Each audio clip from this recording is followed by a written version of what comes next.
जय हिंद प्यारे बच्चों, फिर से एक नए वीडियो में आपका स्वागत है। देखिए प्यारे बच्चों, आज की इस वीडियो में हम लोग क्लास 10th के हिंदी के 50 मोस्ट वीवीआई ऑब्जेक्टिव प्रश्न को इस वीडियो में करने वाले हैं। ये सारे प्रश्न प्यारे बच्चों सबसे ज्यादा बार अभी तक जो है आपके बोर्ड परीक्षाओं में पूछे जा चुके हैं, तो यह वीडियो आपको देखना बहुत जरूरी है एग्जाम देने से पहले। अगर आप बोर्ड एग्जाम की तैयारी कर रहे हैं तो यह वीडियो आपके लिए बहुत ज्यादा महत्वपूर्ण होने वाला है। तो चलिए प्यारे बच्चों शुरू करते हैं। वीडियो को पूरा अंत तक जरूर देखिएगा, आपको मजा आ जाएगा। चलिए हम लोग शुरू करते हैं सबसे पहले प्रश्न की ओर। पहला प्रश्न है प्यारे बच्चों, कह रहा है कि डॉक्टर भीमराव अंबेडकर का जन्म कब हुआ। प्यारे बच्चों काफी महत्वपूर्ण प्रश्न है, बार बार पूछा जाता है कि डॉक्टर भीमराव अंबेडकर जी का जो है जन्म कब हुआ था। तो याद रखना है प्यारे बच्चों, सही आंसर इसका क्या हो जाएगा, 14 अप्रैल 1891 ईस्वी में जो है डॉक्टर भीमराव अंबेडकर का जन्म हुआ था। ध्यान रखिएगा प्यारे बच्चों, कभी कभी जो है आपको सिर्फ ईस्वी याद रहता है, जैसे कि 1891 याद रहेगा, लेकिन क्या करता है कभी कभी आपको डेट सहित पूछा जाता है। जैसे कि इस प्रश्न में देखिए सभी 14 अप्रैल दिया गया है, तो याद रखना आपको पूरा कंप्लीटली 14 अप्रैल 1891 जो है बिल्कुल सही आंसर हो जाएगा। प्रश्न 2 की ओर हम लोग चलते हैं। कह रहा है कि डॉक्टर भीमराव अंबेडकर का जन्म कहां हुआ था। फिर से डॉक्टर भीमराव अंबेडकर जी के बारे में दूसरा प्रश्न है बच्चों, ये भी प्रश्न बहुत बार पूछा जा चुका है। तो वही पूछा जा रहा है कि डॉक्टर भीमराव अंबेडकर जी का जो है जन्म कहां हुआ था। तो याद रखना है बच्चों, इसका सही आंसर क्या हो जाएगा, मध्य प्रदेश की एक महू जगह है, वहां जो है डॉक्टर भीमराव अंबेडकर जी का जन्म हुआ था। ऑप्शन ए जो है बिल्कुल सही हो जाएगा। चलिए चलते हैं अगले प्रश्न की ओर। प्रश्न 3 को पढ़िएगा बच्चों। कह रहा है कि मैक्स मूलर ने ... वर्ष की अवस्था में लिपजिंग विश्वविद्यालय में संस्कृत का अध्ययन प्रारंभ किया।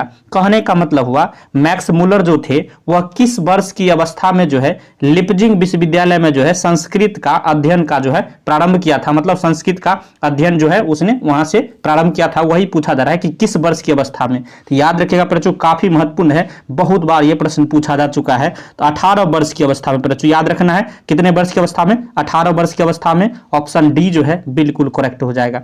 चलिए हम लोग चलते हैं अगले प्रश्न की ओर। प्रश्न 4 कह रहा है बच्चों कि दारिश नामक सोने के सिक्कों से भरा घड़ा जो है किसे मिला था। काफी महत्वपूर्ण प्रश्न है, बार बार पूछा जाता है कि दारिश नामक जो है, यहाँ नमक यहाँ मिसप्रिंट है, नामक होगा। दारिश नामक सोने के सिक्कों से भरा घड़ा जो है किसे मिला था बच्चों। याद रखिएगा काफी महत्वपूर्ण प्रश्न है। तो वारेन हेस्टिंग्स को मिला था। किसको मिला था बच्चों, वारेन हेस्टिंग्स को मिला था। ऑप्शन सी आपको याद रखना है। चलिए चलते अगले प्रश्न की ओर बच्चों। देखिए बच्चों ये प्रश्न भी काफी महत्वपूर्ण है। कह रहा है हिंदी जो है किस लिपि में लिखी जाती है। याद रखिएगा बच्चों, हिंदी जो है देवनागरी लिपि में लिखी जाती है। ऑप्शन ए जो है यहाँ बिल्कुल से हो जाएगा, याद रखिएगा। प्रश्न 6 कह रहा है कि पंडित बिरजू महाराज का जन्म कब हुआ था। काफी महत्वपूर्ण प्रश्न है बच्चों, बार बार ये भी प्रश्न पूछा जाता है। पंडित बिरजू महाराज का जो है जन्म पूछा जा रहा है कि कब हुआ था। तो पंडित बिरजू महाराज का जन्म हुआ था। ऑप्शन बी आपको याद रखना है, 14 फरवरी 1938 ईस्वी। ऑप्शन बी करेक्ट है। चलिए चलते अगले प्रश्न की ओर। प्रश्न 7 कह रहा है कि बिस्मिल्लाह खां के शहनाई के साथ किस मुस्लिम पर्व का नाम जुड़ा हुआ है। बिस्मिल्लाह खां के शहनाई के साथ किस मुस्लिम पर्व का नाम जुड़ा हुआ है बच्चों। ये भी प्रश्न काफी महत्वपूर्ण है, याद रखिएगा मुहर्रम। इसका सही आंसर क्या हो जाएगा, मुहर्रम। ऑप्शन डी आपको याद रखना है, मुहर्रम पर्व का नाम जो है बिस्मिल्लाह खां के शहनाई के साथ जुड़ा है। याद रखिएगा काफी महत्वपूर्ण प्रश्न है। प्रश्न 8 कह रहा है कि आध्यात्मिक शिक्षा से गांधी जी का क्या अभिप्राय है। मतलब कहने का मतलब गांधी जी जो है आध्यात्मिक शिक्षा के बारे में कुछ बताए थे, तो वही क्या बताए थे बच्चों, उनका क्या अभिप्राय था। तो याद रखना है, इसका सही आंसर क्या हो जाएगा बच्चों, हृदय की शिक्षा जो है इनका अभिप्राय है गांधी जी का आध्यात्मिक शिक्षा को लेकर। ऑप्शन डी आपको याद रखना है, हृदय की शिक्षा। चलिए चलते अगले प्रश्न की ओर। प्रश्न 9 कह रहा है किसके बिना प्राणी को मुक्ति नहीं मिलती। किसके बिना बच्चों प्राणी को जो है मुक्ति नहीं मिलती। याद रखिएगा लेखक के अनुसार जो है सही आंसर क्या हो जाएगा, गुरु ज्ञान के बिना जो है प्राणी को मुक्ति नहीं मिलती। ऑप्शन डी आपको याद रखना है, काफी बार ये प्रश्न पूछा जा चुका है। प्रश्न 10 कह रहा है कि नानकाना साहब कहां अवस्थित है। बच्चों नानकाना साहब जो है वह किस देश में अवस्थित है, यह भी प्रश्न बार बार पूछा जाता है। याद रखिएगा पाकिस्तान इसका बिल्कुल सही आंसर हो जाएगा। ऑप्शन बी आपको याद रखना है, नानकाना साहब जो है पाकिस्तान में अवस्थित है। प्रश्न 11 कह रहा है गुरु नानक ने किस धर्म का प्रवर्तन किया। यह भी प्रश्न बार बार पूछा जाता है, काफी महत्वपूर्ण है। याद रखिएगा सही आंसर हो जाएगा सिख धर्म का। गुरु नानक जी के द्वारा जो है किस धर्म का प्रवर्तन किया गया, तो सिख धर्म का। ऑप्शन ए यहाँ बिल्कुल सही हो जाएगा, याद रखिएगा। प्रश्न 12 कह रहा है कि रस खान के रचना काल के समय किसका राज्यकाल था? उस समय जो है राजा कौन था बच्चों? याद रखिएगा, सही आंसर इसका क्या हो जाएगा? जहांगीर। जहांगीर का जो है राज्यकाल था। ऑप्शन सी आपको याद रखना है, बिल्कुल सही हो जाएगा। प्रश्न 12 कह रहा है कि घनानंद की भाषा क्या है? घनानंद जो है उन्होंने जो भी पुस्तक या फिर जो भी कविताएं लिखे तो वह किस भाषा में लिखे, वही पूछा जाए कि उनकी क्या भाषा थी। याद रखिएगा, सही आंसर क्या हो जाएगा? ब्रज भाषा थी। कौन थी बच्चों? ब्रज भाषा। ऑप्शन बी आपको याद रखना है, सही हो जाएगा। प्रश्न 14 कह रहा है घनानंद किसके द्वारा मारे गए? घनानंद जी जो थे वह जो है किसके द्वारा मारे गए थे? तो याद रखिएगा, सही आंसर क्या हो जाएगा? नादिर शाह के सैनिकों के द्वारा। बच्चों ऑप्शन सी आपको याद रखना है, नादिर शाह के सैनिकों के द्वारा घनानंद को जो है मारा गया था। ऑप्शन सी आपको याद रखना है, बिल्कुल सही हो जाएगा। चलिए चलते अगले प्रश्न की ओर। प्रश्न 15 कह रहा है स्वदेशी शीर्षक पाठ में दोहों का संकलन किस पुस्तक से लिया गया है? किस पुस्तक से लिया गया है स्वदेशी शीर्षक पाठ में जो है दोहों का संकलन? पर बच्चों याद रखिएगा, यह भी प्रश्न बार बार पूछा जाता है, तो प्रेम धन सर्वस्व से लिया गया है। ऑप्शन ए आपको याद रखना है, बिल्कुल सही हो जाएगा। प्रश्न जो है 16 कह रहा है कि भारत जो है, भारत सौभाग्य किनका प्रसिद्ध नाटक है? कहने का मतलब हुआ भारत सौभाग्य जो है किनके द्वारा लिखा गया है? तो याद रखिएगा पर बच्चों, ये भी प्रश्न बार बार पूछा जाता है, तो प्रेमघन जी के द्वारा लिखा गया है। ऑप्शन बी जो है बिल्कुल करेक्ट हो जाएगा, याद रखिएगा। चलिए चलते अगले प्रश्न की ओर। प्रश्न 17 कह रहा है कि हिंदी कविता में जो है प्रयोगवाद का सूत्रपात किसने किया है? किसने क्या बच्चों प्रयोगवाद का सूत्रपात हिंदी कविता में? यह भी प्रश्न काफी महत्वपूर्ण है, तो याद रखिएगा अज्ञेय ने। कौन किया था? अज्ञेय ने। ऑप्शन डी जो है बिल्कुल करेक्ट हो जाएगा, याद रखिएगा, सही आंसर ऑप्शन डी हो जाएगा, अज्ञेय। प्रश्न 18 कह रहा है एक वृक्ष की हत्या किस काव्य संग्रह से संकलित है? याद रखिएगा बच्चों, काफी महत्वपूर्ण प्रश्न है, बार बार पूछा जाता है। इन दिनों जो है इसका बिल्कुल सही आंसर हो जाएगा, इन दिनों काव्य से जो है एक वृक्ष की हत्या जो है संकलित है, लिया गया है उसी से। ऑप्शन ए आपको याद रखना है। प्रश्न 19 कह रहा है कि मेरे बिना तुम प्रभु कविता का हिंदी अनुवाद जो है किसने किया है? काफी महत्वपूर्ण प्रश्न है बच्चों, किसने किया है मेरे बिना तुम प्रभु कविता का हिंदी में अनुवाद? तो सही आंसर आपको याद रखना है, क्या हो जाएगा? धर्मवीर भारती जी के द्वारा किया गया है। ऑप्शन बी जो है बिल्कुल से हो जाएगा, धर्मवीर भारती। आगे हम लोग चल रहे हैं। प्रश्न जो है 20 कह रहा है कि दही बाली मगम्मा कहानी का कहानीकार कौन है? मतलब इसका लेखक कौन है? याद रखिएगा, सही आंसर क्या हो जाएगा? श्रीनिवास।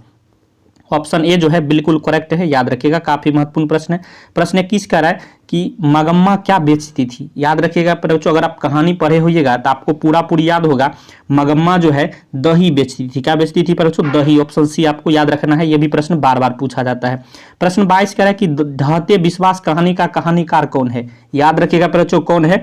तो सही आंसर हो जाएगा सातकोरी होता। ऑप्शन सी जो है बिल्कुल सही हो जाएगा, ढहते विश्वास कहानी के लेखक जो है सातकोरी होता है। प्रश्न जो है यहाँ का 23 ईश्वर पेटलीकर किस भाषा के कथाकार या फिर लेखक थे? याद रखना है बच्चों, सही आंसर क्या हो जाएगा? गुजराती भाषा के लेखक या फिर कथाकार थे। ऑप्शन सी जो है बिल्कुल सही हो जाएगा। प्रश्न जो है 24 कह रहा है मंगू की बड़ी बहन का नाम क्या था? मंगू की बड़ी बहन का नाम क्या था बच्चों? ये भी प्रश्न बार बार पूछा जाता है, तो याद रखिएगा कमू नाम था। क्या नाम था बच्चों? कमू। ऑप्शन डी जो है बिल्कुल सही हो जाएगा, याद रखिएगा। प्रश्न 25 कह रहा है एस रंगराजन किस लेखक का पूरा नाम है?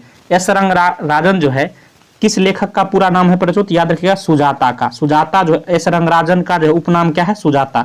ऑप्शन सी आपको याद रखना है, बिल्कुल सही हो जाएगा। आगे हम लोग चल रहे हैं। प्रश्न जो है 26 करा है कि पापपाती बेहोश क्यों पड़ी थी? बच्चों आपको पता होगा, अगर कहानी पढ़े होइएगा तो पापपाती का बेहोश होने का एक ही कारण था, उनको तेज बुखार हो गया था। तेज बुखार के कारण जो है पापपाती बेहोश पड़ी थी। ऑप्शन बी आपको याद रखना है, बिल्कुल करेक्ट हो जाएगा, बार बार ये प्रश्न पूछा गया है।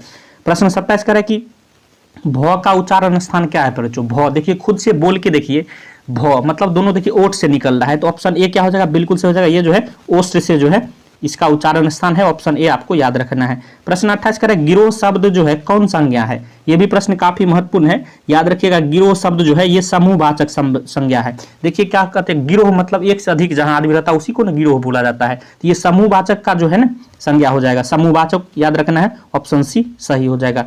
प्रश्न जो है 29 कह रहा है कि लोगों ने चोर को मारा किस कारक का उदाहरण है? ये भी प्रश्न काफी महत्वपूर्ण है, बार बार पूछा जाता है।